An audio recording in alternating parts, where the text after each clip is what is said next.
kanina yung mga order. Kasi dapat gano'n. Si Manu, gano'n din dating 60, ginawang 75 ang putang.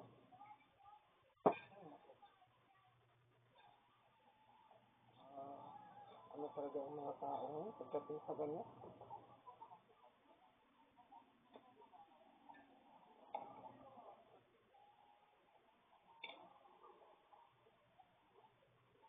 Bakit pala kinancel daw ang papa ko? Hindi ko alam mo.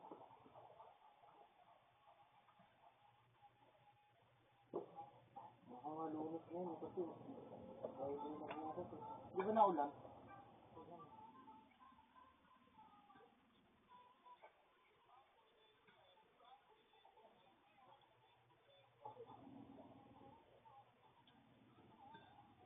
Right.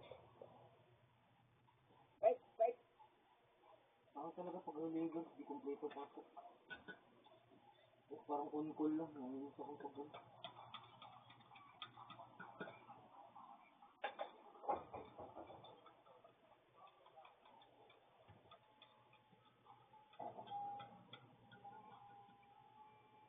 Saan mo siya si ate? Isang south mo. Paparada ko lang ulit yung motor din sa lan. Hindi ko na yung dinadala sa... Ba't hindi mo pwede naman? Diretso lang. Ang hilimit yung bata mo. Dadaan ng kalsadang malaki. Sayang naman. Yung motor ko mamasahe ka pa. Kaya nga, nainis ako eh. Dire-diretso lang dapat yung may na-order kasing helmet dito. Sa TikTok kasi nag-aalangan ako pati kasi alam naman kakapos ako ngayon. May in-order pati akong gamot dito eh. Naantay ko sa TikTok dumating. Dire-diretso lang naman ang daan pala Piñas eh. Kaya nga eh, kaso nga walang helmet. Mahirap na. Mamultahan.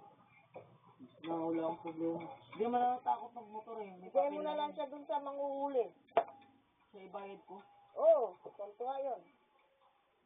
Ano sir, bayad ka? Ito na lang bayad. Maganda si Moho. Pag umaga, kita-kita yung terrace.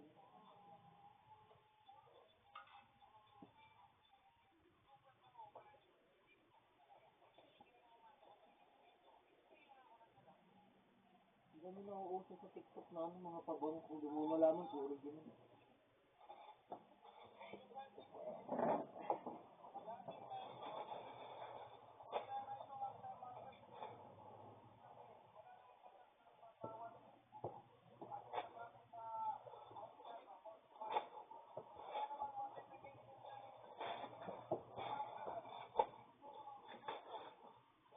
Bubo nga ng ano, nagpapauso niyan. Ang ano, kaya maganda talaga umupo to si ano eh, Busita eh.